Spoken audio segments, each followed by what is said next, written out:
Ok, j'ai 18% de batterie. 18% de batterie pour expliquer ce que c'est qu'un égrégore. Salut les gars. Donc je vais faire cette petite vidéo pour expliquer un petit peu ce que c'est qu'un égrégore, pour préparer aux prochaines.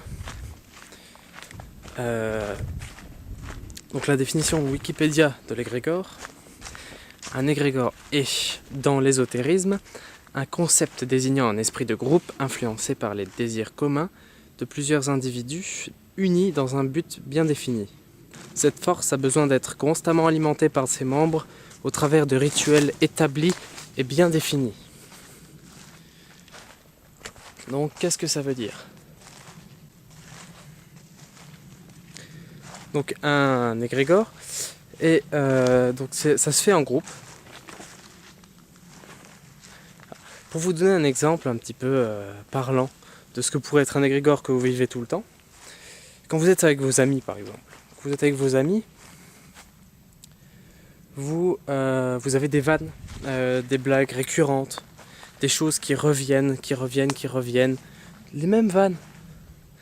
Et à chaque fois que vous racontez une de ces vannes, la personne en face, elle va pouvoir se remettre dans le schéma de pensée où vous avez défini cette vanne.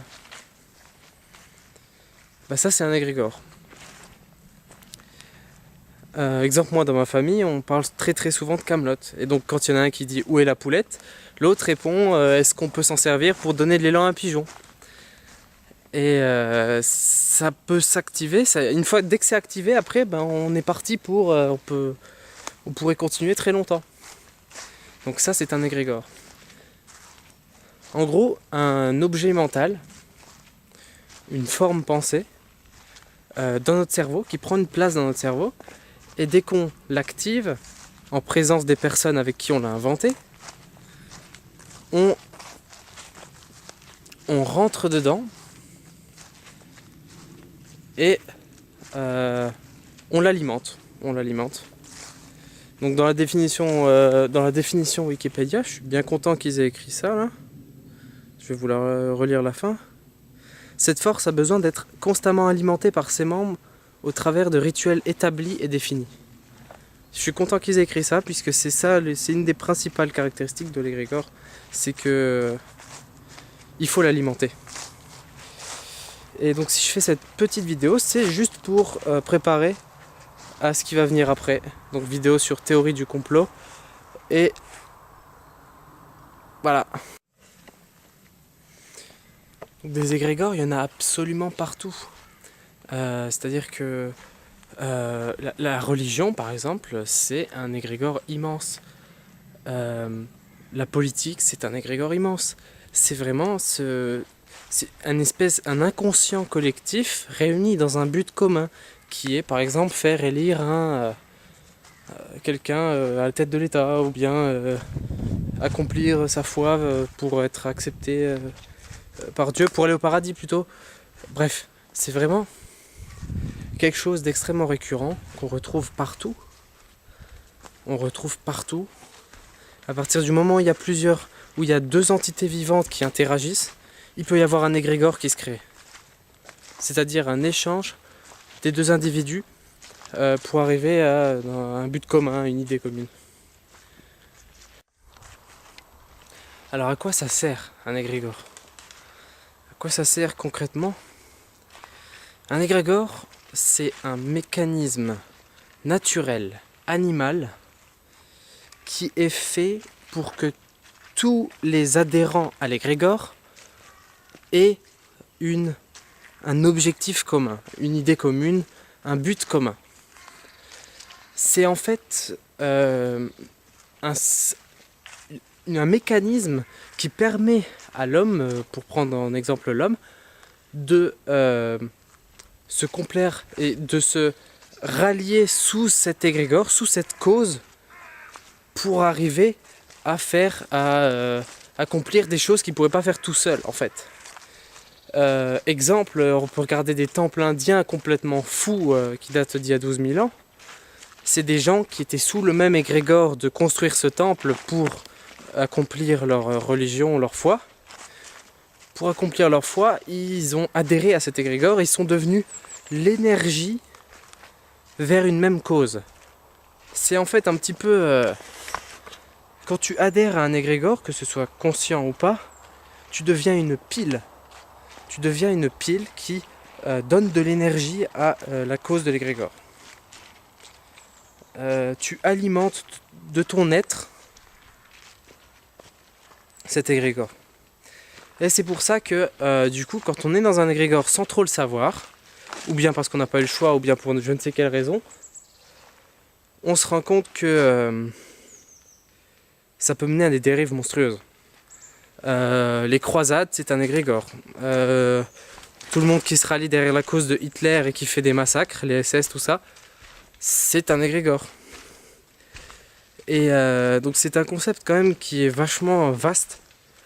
Et bon, c'est un concept, donc les gens trop pragmatiques, ils risquent de pas trop aimer cette chose. Mais voilà. Et c'est très important de le voir bien pour comprendre un petit peu. On comprend bien les mécanismes humains. Cette notion-là, elle est pas venue là au hasard, c'est qu'elle explique beaucoup de choses, quoi. Et voilà. Donc du coup...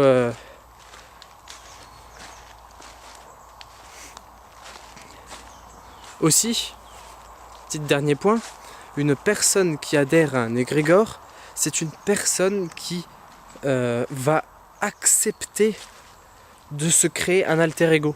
C'est-à-dire que quand on répond à un égrégore, quand on est sous un égrégore, on n'est pas nous-mêmes, on n'est pas réellement nous-mêmes. On ne peut pas être nous-mêmes sous un égrégore. Voilà. Donc c'est important de comprendre ça parce que c'est dangereux, hein. Quand t'es pas toi-même, tu perds ton respect, tu perds tes codes moraux. Hein, on voit bien les égrégores, je sais pas, par exemple pour prendre un groupe de jeunes un petit peu mal élevés, un petit peu racailles, ils sont dans une espèce d'égrégore où le but étant de dominer un petit peu tout.